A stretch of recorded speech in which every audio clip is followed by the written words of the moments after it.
Hello दोस्तों, स्वागत है आप सभी का आपके अपने चैनल हिंदी साहित्य साधना पर। आज हम लोग यूनिट 10 अन्य गतिविधियों पर आधारित प्रीवियस ईयर क्वेश्चंस को सॉल्व करने वाले हैं, जिसमें हम लोग 2021 से लेकर 2025 तक जितने भी अन्य गतिविधियों से प्रश्न पूछे गए हैं उन सारे ही प्रश्नों को सॉल्व करेंगे। तो चलिए क्लास को स्टार्ट करते हैं।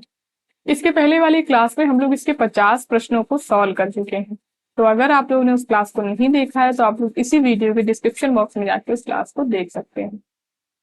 क्वेश्चन नंबर 51 है, जिस तरह कहानी जिंदगी का एक अंश मात्र होती है, एक पक्ष, एक पहलू, उसी तरह यह भी मेरी जिंदगी का एक टुकड़ा मात्र ही है।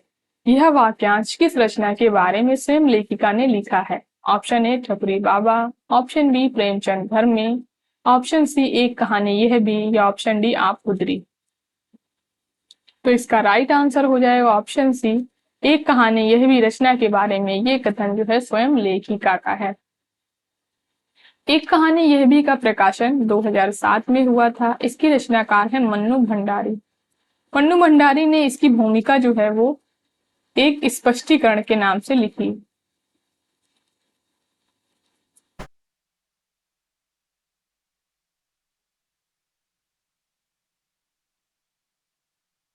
क्वेश्चन नंबर 52 है, पौंगी बनकर घूमना उसके लिए उतना ही सहज था जितना बांसुरी बजा लेना। इस कथन में पौंगी का क्या अर्थ है? ऑप्शन ए पागल, ऑप्शन बी बौद्ध साधु, ऑप्शन सी विक्रेता, या ऑप्शन डी क्लर्क। तो इसका राइट आंसर हो जाएगा ऑप्शन बी बौद्ध साधु। पौंगी का अर्थ है बौद्ध साधु। और ये जो प्रश्न है ये आवारा मसीहा से पूछा गया।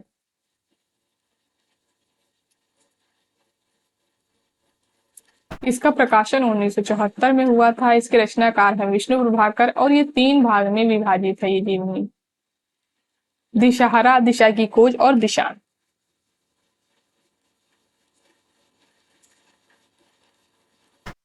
दिशा की खोज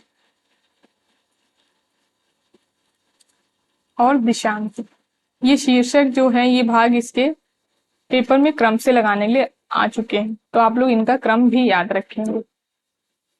दिशहरा में कुल 18 शीर्षक हैं।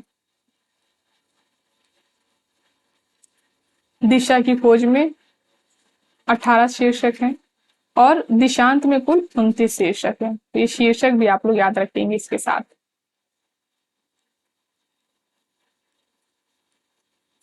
उसके अलावा इस जीवनी को लिखने में विष्णु प्रभाकर को कुल 14 वर्ष का समय लगा है और उन्होंने ये इसकी भूमिका में बता दें कि उन्होंने 1959 में इसको लिखना प्रारंभ किया है और 1973 में ये समाप्त हुई। तो अगर पूछा जाए कि कब से प्रारंभ किया इसको लिखना, तो 1959 में जीवनी को लिखना प्रारंभ किया विष्णु प्रभाकर ने। 1973 में ये जीवनी जो है समाप्त हुई। तो इतनी चीजें आप लोग इसके बारे में याद रखें। ये जितने पॉइंट मैंने आपको बताए ये पेपर में पूछे जा चुके हैं। क्वेश्चन नंबर 53 है, प्रेमचंद घर में के अनुसार सत्य कथन है। ऑप्शन ए, प्रेमचंद का जन्म बनारस से 4 मील दूर जीमनपुर गांव में 31 जुलाई को सन 1880 को हुआ था। ऑप्शन बी, शिवरानी देवी की पहली कहानी साहस चांद में छपी। ऑप्शन सी, साहस कहानी का प्रकाशन वर्ष 1924 है। ऑप्शन डी, फिल्म कहानी में काम करने के लिए प्रेमचंद 1932 में पहली बार बंबई गए। ऑप्शन ई, प्रेमचंद की एक कहानी मोतीराम शास्त्री पर एक महाशय ने केस दायर किया। तो इसका राइट आंसर हो जाएगा ऑप्शन 4, केवल बी सी ई। शिवरानी देवी की पहली कहानी साहस चांद में छपी। साहस कहानी का प्रकाशन वर्ष 1924 है और प्रेमचंद की कहानी मोतीराम शास्त्री पर एक महाशय ने केस दायर किया। तो तीनों ही ऑप्शन जो है इसकी जीवनी के संबंध में बिल्कुल सही है।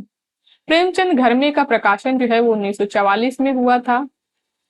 इसकी रचनाकार जो है वो शिवरानी देवी है, जो कि प्रेमचंद की पत्नी,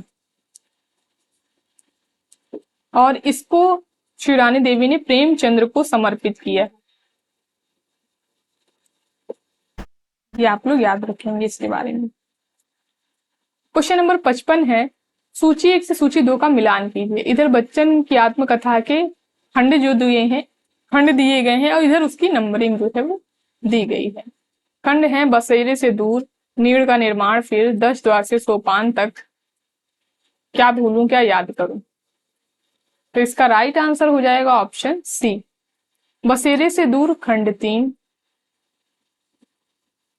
नीड़ का निर्माण फिर खंड 2, 10 द्वार से सोपान तक खंड 4, क्या भूलूं क्या याद करूं खंड 1। अब इनका प्रकाशन वर्ष भी हम लोग देख लेते हैं कि किसका प्रकाशन कब हुआ था। क्या भूलूं क्या याद करूं 1969, नीड़ का निर्माण फिर 1970, बसेरे से दूर 1978 और 10 द्वार से सोपान तक 1985। तो ये बच्चन की आत्मकथा की जो खंड है ये पेपर में क्रम से लगाने के लिए भी पूछे जा चुके, तो आप लोग इनका क्रम याद रखेंगे। अब आप लोग इसको कैसे याद रख सकते हैं क्रम में, मैं आप लोगों को एक ट्रिक बताती हूँ, या आप लोग अपने हिसाब से भी याद कर पाए तो याद रखिएगा। इसको आप लोग इस करके याद रख सकते हैं, क्या नीड़ बसेरे से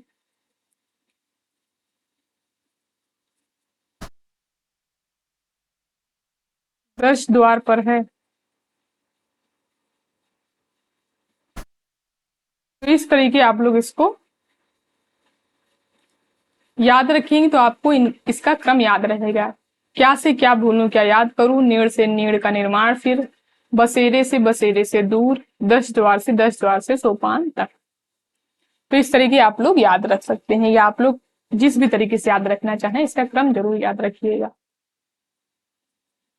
क्वेश्चन नंबर 56 है, प्रेमचंद घर में के अनुसार किन पत्रों के खर्चे उठाने के लिए प्रेमचंद बंबई फिल्मों में काम करने की योजना बनाते हैं। ऑप्शन ए जमाना और हंस, ऑप्शन बी जागरण और हंस, ऑप्शन सी जागरण और जमाना, ऑप्शन डी माधुरी और चांद। तो इसका राइट आंसर हो जाएगा ऑप्शन बी, जागरण और हंस पत्रों के खर्चे उठाने के लिए प्रेमचंद जो है वो बंबई में फिल्मों में काम करने की योजना बनाते हैं। क्वेश्चन नंबर 57 है, क्या भूलूं क्या याद करूं से संबंधित उपर्युक्त कथन है। ऑप्शन ए बच्चन की आत्मकथा पर मानतेन के आत्मचित्र का प्रभाव है, ऑप्शन बी बच्चन जी ने अपनी आत्मकथा के एक हिस्से का शीर्षक जीवन के आपाधापी में प्रस्तावित किया था, ऑप्शन सी श्रावस्ती बस्ती का पुराना नाम था जिसे वेदों के अनुसार राजा श्राव ने बसाया था, ऑप्शन डी राजा डॉक्टर राजेंद्र प्रसाद ने अपनी आत्मकथा में लिखा है कि उनका परिवार मूलतः श्रावस्ती का था, ऑप्शन ई बच्चन जी के जीवन और विकास में रुबाइयत, उमर खयाम और उसके अनुवाद का विशेष योगदान है। तो इसका राइट आंसर हो जाएगा ऑप्शन 1 केवल ए बी ई। बच्चन की आत्मकथा पर मानतेन के आत्मचित्र का प्रभाव है। बच्चन जी ने अपनी आत्मकथा के एक हिस्से का शीर्षक जीवन के आपाधापी में प्रस्तावित किया था।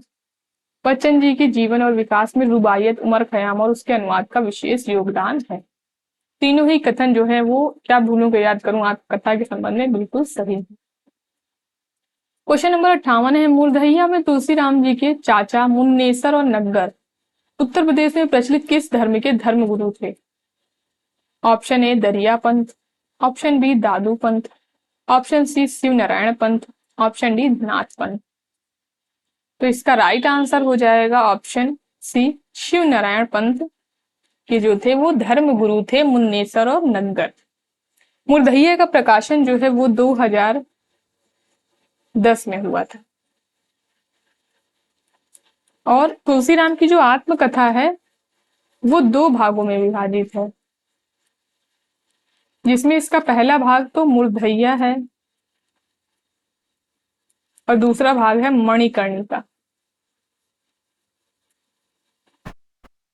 इसका प्रकाशन 2014 में हुआ था और इसका 2010 में। तो ये चीज आप लोग याद रखेंगे, जिसमें ये मूर्धइया जो है ये 7 अध्यायों में विभाजित है।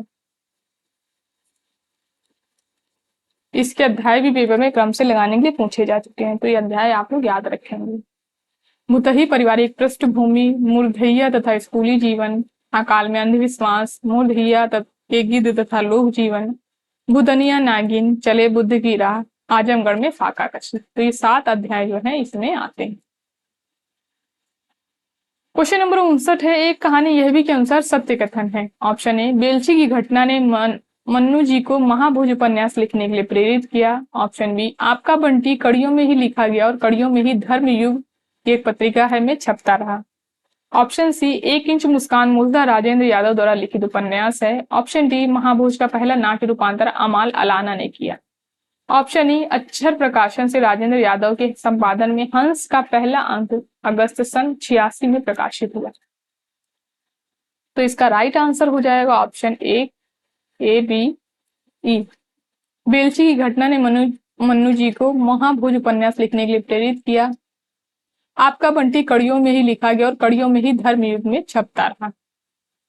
और अक्षर प्रकाशन से राजेंद्र यादव के संपादन में हंस का पहला अंक अगस्त सन 86 में प्रकाशित हुआ। तो ये तीनों ही कथन जो है वो बिल्कुल सही है। क्वेश्चन नंबर 60 है, किस रचना के एक पात्र की जबान पर उठते बैठते एक दोहा रहा करता था? पुरुष सिंह जो उद्यमी, लक्ष्मी ताकरी चेरी, भाग्य भरोसे जे रहे को पुरुष भाषणी तेरी। तो इसके ऑप्शन है प्रेमचंद घर में, ऑप्शन बी आवारा मसीहा, ऑप्शन सी क्या भूलूं क्या याद करूं, ऑप्शन डी मुग्ध भैया। तो इसका राइट आंसर हो जाएगा ऑप्शन सी क्या भूलूं क्या याद करूं। पात्र के मुख पर है जो ये दोहा रहा करता था।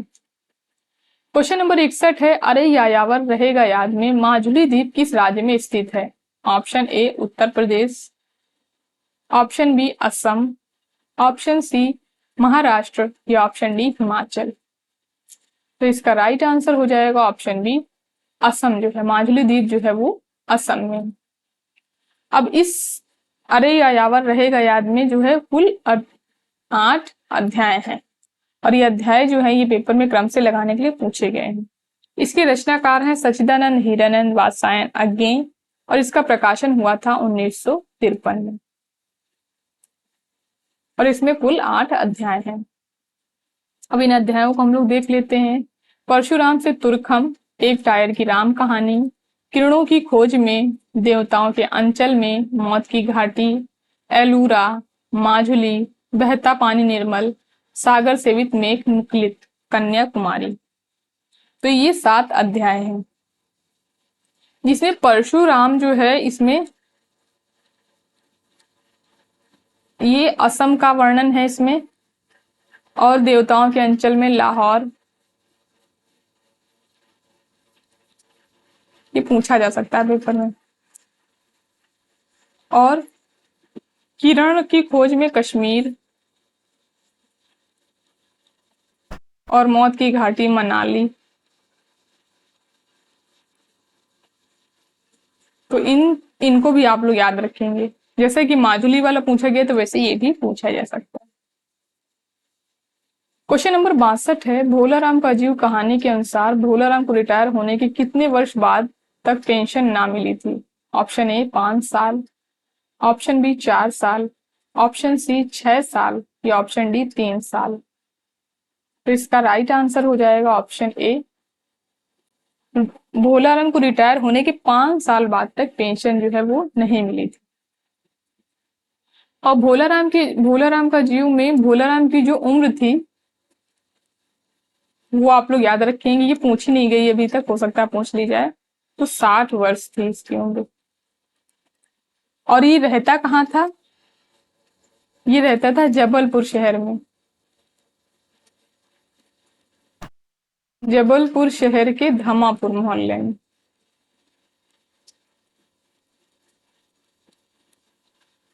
धमापुर मोहल्ले में ये लोग रहते थे। और भोलाराम के 2 लड़के, 1 लड़की और स्त्री थी। तो ये कुछ इंपॉर्टेंट चीजें हैं। जिस तरह के प्रश्न इस समय पूछे जा रहे हैं तो ये भी पूछा जा सकता है पेपर में, तो इसको आप लोग याद रखेंगे। क्वेश्चन नंबर 63 है, डॉक्टर तुलसीराम के ननिहाल में स्वतंत्रता आंदोलन का नेतृत्व किसने किया था? Option A Tej Bahadur Singh, option B Musafir Lal, option C Parshuram Singh, option D Harihar Das. तो इसका राइट आंसर हो जाएगा ऑप्शन ए, तेज बहादुर सिंह ने जो है वो नेतृत्व किया था ननिहाल में तुलसीराम के स्वतंत्रता आंदोलन का। क्वेश्चन नंबर 64 है, शरद चंद्र के संबंध में उपयुक्त कथन है। ऑप्शन ए शरद बचपन में डरपोक स्वभाव के थे, ऑप्शन बी गृहस्थी से शरद का कभी लगाव नहीं रहा, ऑप्शन सी शरद बाबू की रचनाओं पर बिरज बहू और विजया नाटक का रूपांतर हुआ। ऑप्शन डी, अपने भाई की समाधि शरद ने घर के पास नदी के तट पर बनवाई थी। ऑप्शन ई, शरद ने अपनी कोई वसीयतनामा नहीं लिखा था। तो इसका राइट आंसर हो जाएगा ऑप्शन दो, केवल बी सी डी। गृहस्थी से शरद का कभी लगाव नहीं रहा। शरद बाबू की रचनाओं पर बिरज बहू और विजय नाटक का रूपांतर हुआ और अपने भाई की समाधि शरद ने घर के पास नदी के तट पर बनवाई थी। और इसका ए ऑप्शन इसलिए गलत है क्योंकि ये डरपोक नहीं थी, बल्कि इसके बिल्कुल विपरीत थे। क्वेश्चन नंबर 65 है, सूची 1 से सूची 2 का मिलान कीजिए।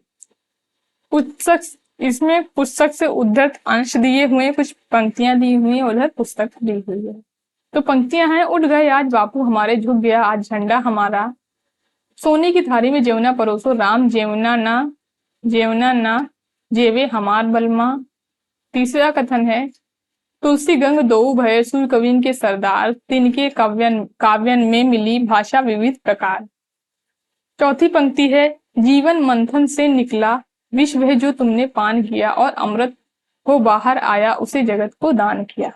पुस्तकें हैं इधर, संस्कृति के 4 अध्याय, आवारा मसीहा, क्या भूलूं क्या याद करो, और मुरझैया। तो इसका राइट आंसर हो जाएगा ऑप्शन सी। उठ गए आज बापू हमारे, झुक गए आज झंडा हमारा, क्या भूलूं क्या याद करूं, सोने की थाली में जेवना परोसो, राम जेवना ना जेवे हमार बलमा। मुरझैया, तुलसी गंग दो भये सुकविन के सरदार, तिनके काव्यन में मिली भाषा विविध प्रकार, संस्कृति के 4 अध्याय। और जीवन मंथन से निकला विष जो तुमने पान किया, और अमृत हो बाहर आया उसे जगत को दान किया, आवारा मसीहा। क्वेश्चन नंबर 66 है, संस्कृति के 4 अध्याय में तिलक के बारे में उपयुक्त बातें हैं। ऑप्शन ए, गीता रहस्य में तिलक जी ने सुस्पष्ट घोषणा की कि गीता का उद्देश्य निवृत्ति नहीं प्रवृत्ति का प्रतिपादन किया है। ये गीता का उद्देश्य जो है निवृत्ति नहीं प्रवृत्ति है। ऑप्शन बी, कर्मण गृहस्थ को योगी सन्यासी और भक्त के समक्ष नहीं माना जा सकता। ऑप्शन सी, तिलक के उपदेश तत्कालीन समय में वीरता, निर्भीकता और सच्चाई के सबसे बड़े उपदेश थे। ऑप्शन डी, गीता का मार्ग सन्यास का मार्ग है, संसार त्याग और कर्म न्यास का मार्ग है। ऑप्शन ई, तिलक जी ने बताया कि योग का अर्थ गीता में, क्या गीता होगा, गीता में कर्म है। तो इसका राइट आंसर हो जाएगा ऑप्शन दो, केवल ACE। गीता रहस्य में तिलक ने सुस्पष्ट घोषणा की कि गीता का उद्देश्य निवृत्ति नहीं प्रवृत्ति का प्रतिपादन किया है, और तिलक के उपदेश तत्कालीन समय में वीरता, निर्भीकता, सच्चाई के सबसे बड़े उपदेश थे। और तिलक ने बताया कि योग का अर्थ गीता में कर्म है। ये तीनों ही कथन जो है वो बिल्कुल सही है। संस्कृति के 4 अध्याय का प्रकाशन जो है वो 1956 में हुआ था। इसके रचनाकार हैं रामधारी सिंह दिनकर, और ये कुल 4, जिसके नाम से ही समझ में आ रहा है, ये कुल 4 अध्यायों में विभाजित है। जिसमें इसका पहला अध्याय है भारतीय जनता की रचना और हिंदू संस्कृति का आविर्भाव। इसमें कुल 3 प्रकरण हैं। दूसरा अध्याय है प्राचीन हिंदुत्व से विद्रोह, इसमें कुल 7 प्रकरण है। तीसरा अध्याय है हिंदू संस्कृति और इस्लाम, इसमें कुल 12 प्रकरण है। चौथा अध्याय है भारतीय संस्कृति और यूरोप, इसमें कुल 17 प्रकरण है। तो इन अध्यायों के नाम के साथ साथ आप लोग इसके प्रकरण भी याद रखेंगे। क्वेश्चन नंबर 17 है, शरतचंद्र ने नवीननाथ को किस कवि के बाद भारत का सर्वोत्तम कवि घोषित किया है? Option A, Vyas, option B, Kalidas, option C, Kabir Das, या ऑप्शन डी, भवभूति। तो इसका राइट आंसर हो जाएगा ऑप्शन ए, शरतचंद्र ने रविन्द्रनाथ को व्यास के बाद सर्वोत्तम कवि जो है वो घोषित किया है। क्वेश्चन नंबर 69 है, गौतम बुद्ध के लिए जो स्थान था आम्रपाली का, संभवतः वही मेरे लिए नटिनिया, यह कथन किसका है? Option A, Sharatchandra, option B, Harivansh Rai Bachchan, option C, Tulsiram, option D, Rahul Sankrityayan. तो इसका राइट आंसर हो जाएगा ऑप्शन सी, तुलसीराम का ये कथन है, और इनकी आत्मकथा मुरझैया में है। क्वेश्चन नंबर 17 है, भारतीय समाज में द्वंद्व तो कर्म और संन्यास को लेकर है, दूसरा प्रवृत्ति और निवृत्ति के बीच, तथा तीसरा स्वर्ग और नरक की कल्पनाओं को लेकर। उपयुक्त कथन किस पुस्तक में है? ऑप्शन ए मेरी तिब्बत यात्रा, ऑप्शन बी संस्कृति के 4 अध्याय, ऑप्शन सी आवारा मसीहा, ऑप्शन डी क्या भूलूं क्या याद करूं। तो इसका राइट आंसर हो जाएगा ऑप्शन बी संस्कृति के 4 अध्याय रचना की ये कथन लिया गया है रचना से। इसमें आप लोग इनकी रचनाओं के प्रकाशन वर्ष जरूर याद रखेंगे क्योंकि ये क्रम से लगाने के लिए भी पेपर में पूछी जाती है। मेरी तिब्बत यात्रा 1937, संस्कृति के 4 अध्याय 1956, आवारा मसीहा 1974, क्या भूलूं याद करूं 1969। क्वेश्चन नंबर 71 है ठकुरी बाबा निम्नलिखित में से किस संग्रह में संकलित है? ऑप्शन ए मेरा परिवार, ऑप्शन बी स्मृति की रेखाएं, ऑप्शन सी अतीत के चलचित्र, ऑप्शन डी पथ के साथी। तो इसका राइट आंसर हो जाएगा ऑप्शन बी स्मृति की रेखाएं में ठकुरी बाबा जो है वो संकलित है और इसमें कुल 7 रेखा चित्र संकलित है स्मृति की रेखाएं में, जिसमें ठकुरी बाबा जो है वो 5वें नंबर का रेखा चित्र है।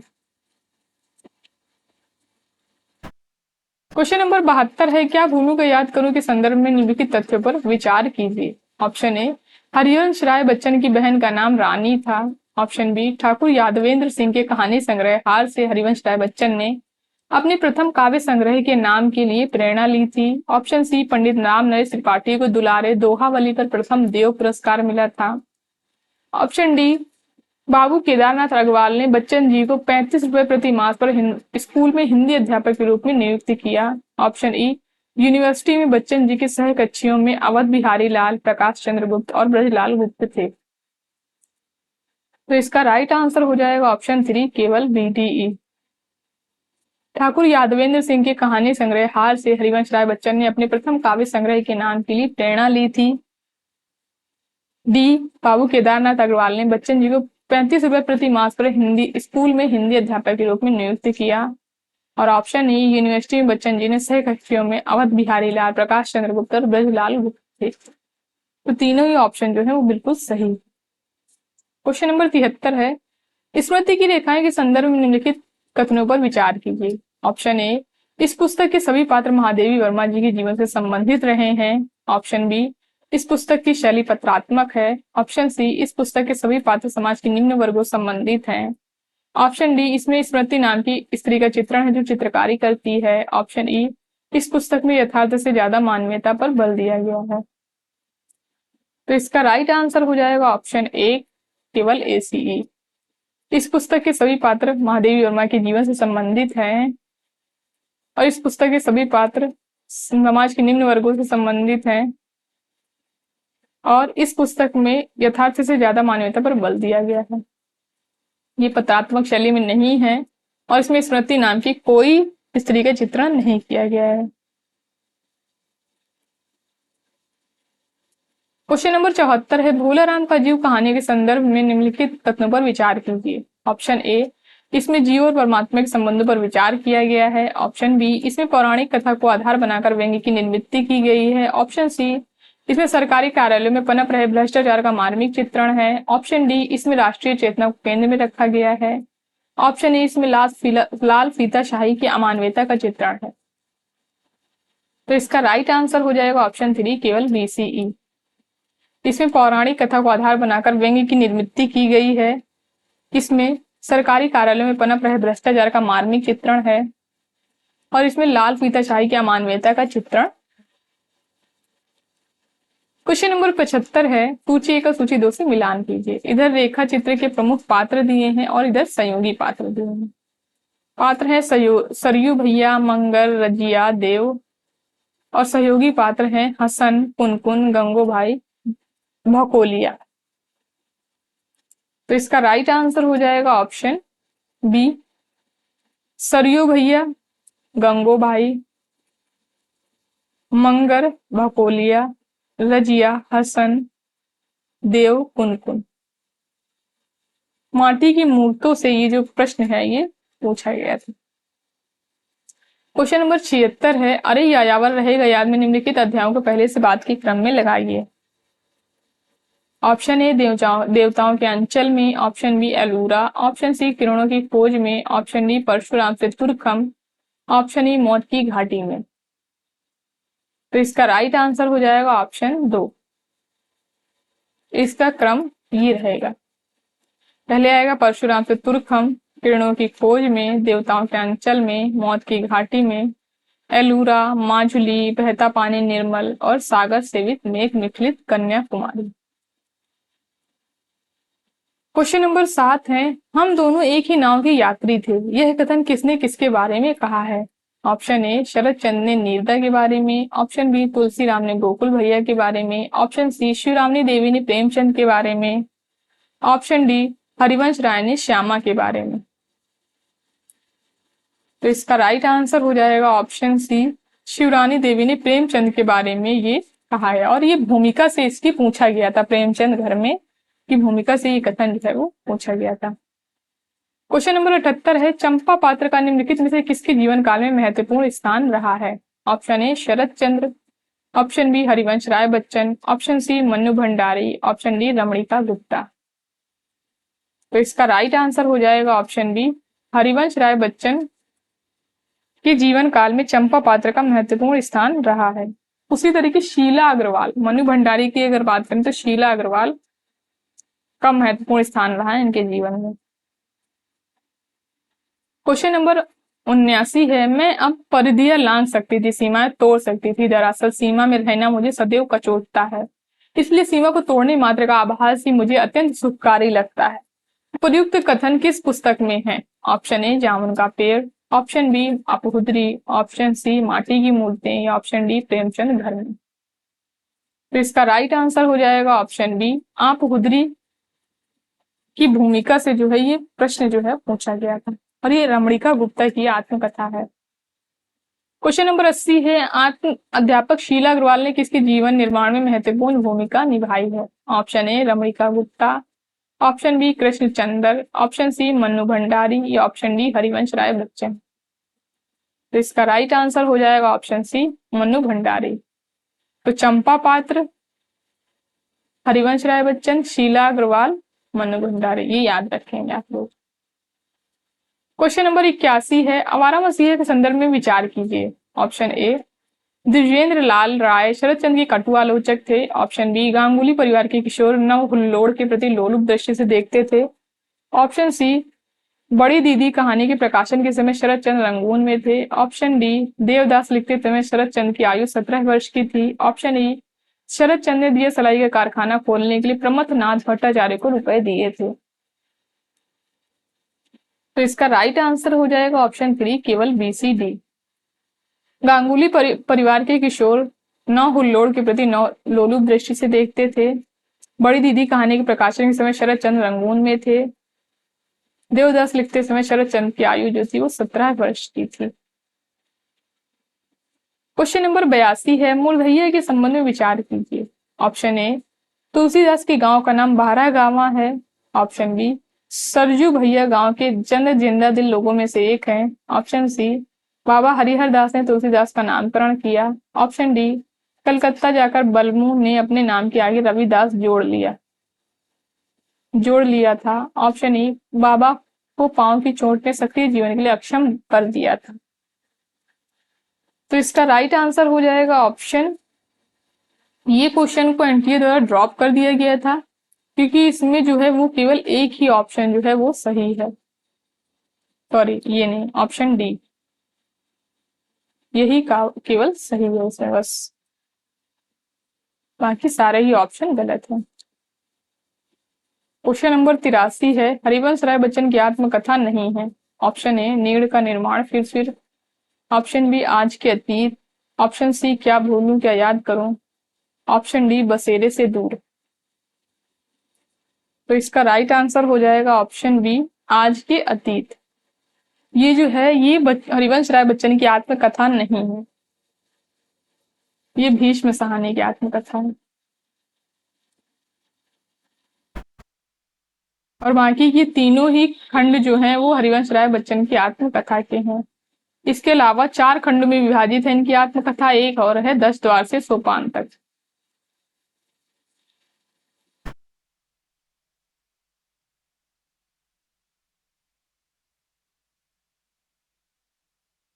क्वेश्चन नंबर 84 है, आवारा मसीह में शरद चंद्र का जन्म स्थान कहाँ दर्शाया गया है? Option A Devanandpur, option B Bhagalpur, option C Basantpur या ऑप्शन डी कृष्णपुर। तो इसका राइट आंसर हो जाएगा ऑप्शन ए, देवानंदपुर में शरद चंद्र का जन्म स्थान जो है वो दर्शाया गया है आवारा मसीहा में, देवानंदपुर में। और देवानंदपुर जो है वो बंगाल में है। देवानंदपुर में 15 सितंबर 1876 को शुक्रवार को इनका जन्म जो है वो हुआ था। क्वेश्चन नंबर 85 है, सूची 1 से सूची 2 का मिलान कीजिए। इधर रचनाकार दिए हैं और इधर उनकी रचनाएं दी हैं। रचनाकार हैं हरिशंकर परसाई, हरिवंश राय बच्चन, रामधारी सिंह दिनकर, रमणिका गुप्ता। रचनाएं हैं क्या भूलूं क्या याद करूं, संस्कृति के 4 अध्याय, हाथ से, भोलाराम का जीव। तो इसका राइट आंसर हो जाएगा ऑप्शन डी, हरिशंकर परसाई, भोलाराम का जीव, हरिवंश राय बच्चन क्या भूलूं क्या याद करूं, रामधारी सिंह दिनकर संस्कृति के 4 अध्याय, रमणिका गुप्ता हाथ से।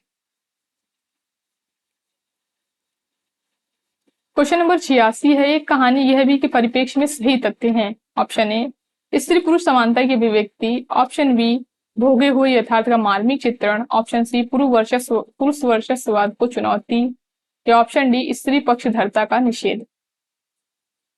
तो इसका राइट आंसर हो जाएगा ऑप्शन 2 केवल बी सी, भोगे हुए यथार्थ का मार्मिक चित्रण और पुरुष वर्चस्ववाद को चुनौती। क्वेश्चन नंबर 87 है, जैसन कहत बड़ा जोगी वैसन बढ़त बाड़े रोगी, बड़ सततिया सहबा राम। उपयुक्त पद किस आत्मकथा से उद्धत है? Option A Murdahiya, option B Tiraskrit, option C Hadse, या ऑप्शन डी आपुदरी। तो इसका राइट आंसर हो जाएगा ऑप्शन ए, मुरधैया से जो है ये पद जो है वो पूछा गया है। क्वेश्चन नंबर 88 है, अरे यायावर रहेगा याद किस विधा की रचना है? ऑप्शन ए यात्रा साहित्य, ऑप्शन बी आत्मकथा, option C reportage, option D diary. तो ये जो है ये एक यात्रा साहित्य है। क्वेश्चन नंबर 89 है, संस्कृति के 4 अध्याय के प्रथम अध्याय में किन किन विषयों पर चर्चा की गई है? ऑप्शन ए आर्य द्रविड़ संबंध, ऑप्शन बी भक्ति की प्राचीनता, ऑप्शन सी हिंदू संस्कृति की पाचन शक्ति, ऑप्शन डी प्राचीन भारत और बाह्य विश्व। तो इसका राइट आंसर हो जाएगा ऑप्शन 2 केवल ए सी, आर्य द्रविड़ संबंध और हिंदू संस्कृति की पाचन शक्ति। क्वेश्चन नंबर 90 है, हरिवंश राय बच्चन ने अपनी आत्मकथा के किस खंड में अपने पूर्वजों का चित्रण किया है? ऑप्शन ए नील का निर्माण फिर, ऑप्शन बी बसेरे से दूर, ऑप्शन सी 10 द्वार से सोपान तक, या ऑप्शन डी क्या भूलूं क्या याद करूं। तो इसका राइट आंसर हो जाएगा क्या भूलूं क्या याद करूं, यानी पहले ही खंड में इन्होंने अपने पूर्वजों का चित्रण जो है वो किया है। क्वेश्चन नंबर 91 है, सूची 1 से सूची 2 का मिलान कीजिए। इधर जो है रचनाकार दिए हैं और इधर रचनाएं दी हैं। रचनाकार हैं शरद चंद्र, शिवरानी देवी, रामरक्ष बेनीपुरी और हरिवंश राय बच्चन। और रचना है गेहूं और गुलाब, नीड़ का निर्माण फिर, प्रेमचंद घर में, आवारा मसीहा। तो इसका राइट आंसर हो जाएगा ऑप्शन डी, शरद चंद्र आवारा मसीहा, शिवरानी देवी प्रेमचंद घर में, रामरक्ष बेनीपुरी गेहूं और गुलाब, हरिवंश राय बच्चन नीड़ का निर्माण फिर। क्वेश्चन नंबर 92 है, भूतही पारिवारिक पृष्ठभूमि किस आत्मकथा का प्रथम अध्याय है? Option A Joothan, option B Murdahiya, option C Apne Apne पिंजरे, ऑप्शन डी मेरी पत्नी और भेड़िया।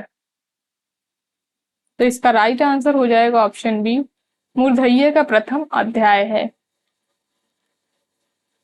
भूतही पारिवारिक पृष्ठभूमि इसका प्रथम अध्याय है। क्वेश्चन नंबर 93 है, भोलाराम का जीव कहानी के विषय है। ऑप्शन ए भ्रष्टाचार की पक्षधरता, ऑप्शन बी भ्रष्टाचार का अनावरण, ऑप्शन सी सदाचार का निषेध, ऑप्शन डी सरकारी कार्यालयों में व्याप्त रिश्वतखोरी की अभिव्यक्ति। तो इसका राइट आंसर हो जाएगा ऑप्शन 2 केवल बी। भ्रष्टाचार का अनावरण और सरकारी कार्यालयों में व्याप्त रिश्वतखोरी की अभिव्यक्ति जो है इस कहानी के विषय है। क्वेश्चन नंबर 94 है, आवारा मसीहा किस साहित्यकार के जीवन पर आधारित ग्रंथ है? Option A Sharad Chandra, option B Rabindranath, option C Bankim Chandra, option D Michael Madhusudan Dutt. तो इसका राइट आंसर हो जाएगा ऑप्शन ए शरद चंद्र के जीवन पर आधारित ग्रंथ है आवारा मसीहा। क्वेश्चन नंबर 95 है, मेरी तिब्बत यात्रा की भाषा शैली की विशेषताएं क्या हैं? ऑप्शन ए भावपरक, ऑप्शन बी संस्कृत निष्ठ तर्कपूर्ण, ऑप्शन सी युग विशेष का आभास देने वाली, ऑप्शन डी चिंतन प्रधान। तो इसका राइट आंसर हो जाएगा ऑप्शन 2 केवल बी सी, संस्कृत निष्ठ तर्कपूर्ण और युग विशेष का आभास देने वाली। ये विशेषताएं हैं मेरी तिब्बत यात्रा की भाषा की। क्वेश्चन नंबर 96 है, संस्कृति के 4 अध्याय में दिनकर ने रविन्द्रनाथ टैगोर और मोहम्मद इकबाल को आख्यायित किया है। ऑप्शन ए राष्ट्रीय कवि के रूप में, ऑप्शन बी नवोत्थान कवि के रूप में, ऑप्शन सी भारतीय कवि के रूप में, या ऑप्शन डी सामासिक संस्कृति के कवि के रूप में। तो इसका राइट आंसर हो जाएगा ऑप्शन बी नवोत्थान कवि के रूप में आख्यायित किया है दिनकर जी ने रविन्द्रनाथ टैगोर और मोहम्मद इकबाल को। क्वेश्चन नंबर 97 है, संस्कृति के 4 अध्याय के अनुसार अकबर के राज्यारोहण के समय सरकारी हिसाब किस भाषा में रखा जाता था? ऑप्शन ए अरबी, ऑप्शन बी फारसी, ऑप्शन सी उर्दू, या ऑप्शन डी हिंदी। तो इसका राइट आंसर हो जाएगा ऑप्शन डी हिंदी में जो है वो हिसाब रखा जाता था। क्वेश्चन नंबर 98 है, मूर्धइया में ननकू पांडे किस कला में कुशल था? ऑप्शन ए वीणा वादन, ऑप्शन बी ढोलक वादन, ऑप्शन सी सारंगी वादन, या ऑप्शन डी तबला वादन। तो इसका राइट आंसर हो जाएगा ऑप्शन बी ढोलक वादन में निपुण था ननकू पांडे। क्वेश्चन नंबर 99 है, इधर वह कविता मेरा पिंड नहीं छोड़ रही थी, अगर वह कविता भावावेशपूर्ण होती तो एक बार उसकी आवेशात्मक अभिव्यक्ति हो जाने पर मेरी छुट्टी होती। यह उदाहरण निम्नलिखित में से किससे लिया गया है? किससे लिया गया है? ऑप्शन ए डबरे पर सूरज का बिंब, ऑप्शन बी तीसरा क्षण, ऑप्शन सी हाशिए पर कुछ नोट्स, या ऑप्शन डी लंबी कविता का अंत। तो इसका राइट आंसर हो जाएगा ऑप्शन डी लंबी कविता का अंत से ये जो है लिया गया है ये कथन। और एक साहित्य की डायरी से ये प्रश्न पूछा गया था।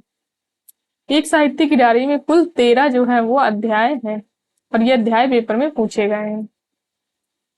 पहला अध्याय जो आएगा वो है तीसरा क्षण, फिर एक लंबी कविता का अंत, डबरे पर सूरज का बिंब, हाशिए पर कुछ नोट्स, सड़क को लेकर एक बातचीत, एक मित्र की पत्नी का प्रश्न, नए की जन्म कुंडली 1, नए की जन्म कुंडली 2, वीरवर, विशिष्ट और अद्वितीय, कुटुयान और काव्य सत्य, कलाकार की व्यक्तिगत ईमानदारी 1, कलाकार की व्यक्तिगत ईमानदारी 2।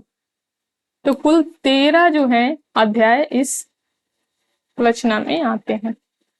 क्वेश्चन नंबर 100 है, क्या भूलूंगा याद करूं के आरंभ में उत्तर प्रदेश के बस्ती जिले के किस गांव का उल्लेख है? Option A Lalitpur, option B Lohitpur, option C Amoha, या ऑप्शन डी जमोहा। तो इसका राइट आंसर हो जाएगा ऑप्शन सी उत्तर प्रदेश के बस्ती जिले के अमोहा गांव का जो है उल्लेख जो है वो किया गया है। क्वेश्चन नंबर 101 है, अरे यायावर रहेगा याद में सम्मिलित हैं। Option A Majuli, option B धरती का धनी, ऑप्शन सी 20वीं सदी का बाण भट्ट, ऑप्शन डी बहता पानी निर्मल। तो ये अरे यायावर याद के अध्यायों से प्रश्न पूछा गया था। इसका राइट आंसर हो जाएगा ऑप्शन 4 केवल ए डी माजुली और बहता पानी निर्मल। क्वेश्चन नंबर 102 है, क्या भूलूं के याद करूं में लेखक ने अपने पिता के किस प्रकार के गीता वाचन का उल्लेख किया है? ऑप्शन ए सस्वर वाचन, ऑप्शन बी गुनगुनाकर, ऑप्शन सी मौन रहकर, या ऑप्शन डी ऊंचे स्वर में। तो क्या भूलूं के याद करूं में लेखक ने अपने पिता के मौन रहकर वाचन का उल्लेख किया है। क्वेश्चन नंबर 103 है, मैं चाहता हूं कि साहित्य संबंधी धारणाएं वास्तविक साहित्य के विश्लेषण पर बनाई जाएं।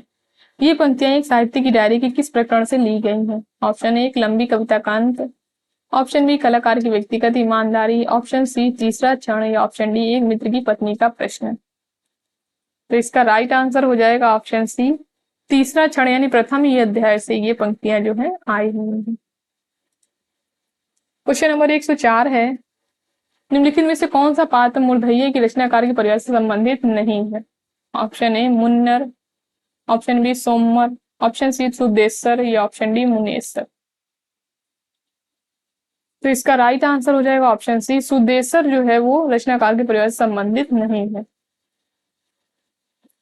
क्वेश्चन नंबर 105 है, अरे यायावर रहेगा याद में संकलित परशुराम से तुरखम पाठ के संदर्भ में निम्नलिखित में से क्या क्या क्या सही है? ऑप्शन ए एक टायर की राम कहानी, ऑप्शन बी लेखक के चालक की कहानी, ऑप्शन सी मिस्टर पीटर की कहानी या ऑप्शन डी ब्रह्मपुत्र की कहानी। तो इसका राइट आंसर हो जाएगा ऑप्शन ए, केवल ए बी, एक टायर की राम कहानी और लेखक के चालक की कहानी, ये दोनों जो है वो सही है परशुराम से तुरखम के संबंध में। और इसमें कुल 8 अध्याय जो है वो आते हैं। परशुराम से तुरखम, एक टायर की राम कहानी, किरणों की खोज, देवताओं के अंचल में, मौत की घाटी में, एलूरा, माजुली, बहता पानी निर्मल और सागर सेवित मेघ मिथिलित। तो 8 अध्याय जो है वो कुल इसमें आते हैं। तो यूनिट 10 में आप लोग अगर ऊपर ऊपर कभी कंप्लीट कर लेंगे यानी कि इसकी भूमिका पढ़ लेंगे और इसके अध्याय जो है ये सब याद कर लेंगे, आप लोग कितने अध्याय किसमें हैं, उनका क्रम क्या है, तभी आप लोग पेपर में काफी क्वेश्चन जो है वो अपने सही कर सकते हैं। तो ये सारी चीजें आप लोग कंप्लीट कर लीजिएगा जिससे आप लोग के पेपर में एक भी प्रश्न जो है वो ना छूटे। तो आप लोग कमेंट करके जरूर बताइएगा आप लोगों को ये क्लास कैसी लगी। धन्यवाद दोस्तों इस क्लास को लास्ट तक देखने के लिए। अगर क्लास पसंद आई हो तो लाइक करिए, शेयर करिए और हमारे चैनल को सब्सक्राइब करिए।